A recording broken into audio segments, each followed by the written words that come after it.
Je pense que on va revenir un peu en arrière pour voir la dynamique qui a conduit effectivement depuis l'État précolonial aux indépendances.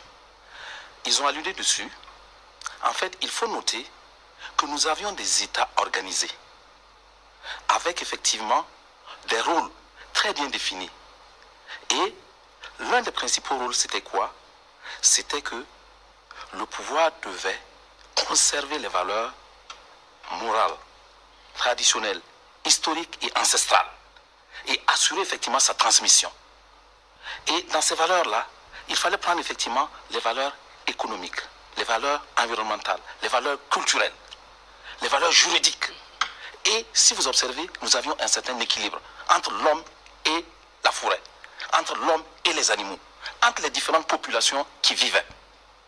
Et qu'est-ce qui a amené la définition effectivement de chefferie? En fait, la chefferie, ce n'est pas nous qui avons apporté cette définition. C'est le colon qui est arrivé.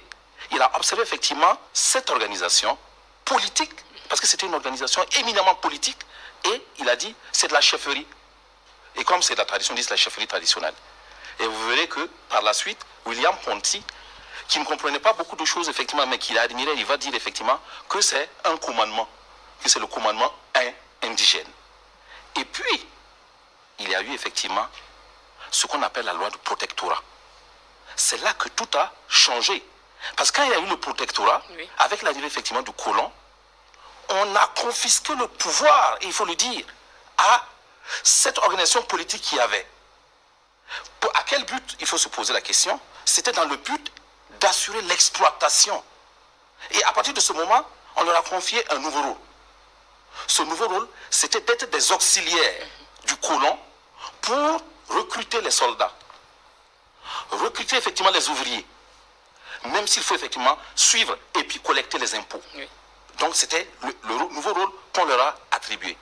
Et à partir de ce moment, on a dit non, ça ne doit plus être seulement les cantons, on va dire effectivement les chefs de village. Et le colon avait le pouvoir de démettre le chef. Il avait le pouvoir de nommer. Il avait le pouvoir de tuer lorsqu'effectivement vous montriez effectivement une certaine résistance. Ou alors de vous exiler quelque part d'autre pour pouvoir effectivement continuer. Je m'excuse, il faut que je revienne effectivement sur cela parce que c'était très important. Le rôle c'était ça. Si bien que nos chefs, ce n'était pas de leur faute, ils sont devenus des auxiliaires et on a mis un système de notation en place. Et c'est sur la base du système de notation qu'il y avait une forme de rémunération. Et donc, il est arrivé effectivement des trahisons entre familles, entre frères, parce qu'il y avait effectivement cela qui était entré. Et puis, il y a eu les indépendances. Oui. Et avec les indépendances, ce qu'il faut noter, et je vais prendre un cas typique, symptomatique, c'est celui effectivement du fameux coup d'État raté du Moro Naba Kougri. Alors, c'est qui le Moro Naba Kougri? Avec sa permission, avec effectivement sous son contrôle, j'ai dit, le Moro Naba Kougri, et il y a le professeur Albert qui a beaucoup écrit dessus, le Moro Naba Kougri, c'était celui que l'on a envoyé étudier à l'école du Blanc. Mais on n'a plus le soin de l'initier d'abord. Donc quand il est venu, il était l'hybride. Le premier type effectivement d'hybride que nous connaissions. Mais il avait en lui la compétition des ministres du Moro, qui se disaient, lui là, il est en train de trafiquer avec les partisans de la politique partisane là. Mais en face lui aussi, la nouvelle élite qui montait. Et cette nouvelle élite qui se disait, nous sommes aujourd'hui dans un État, nous sommes aujourd'hui dans une république.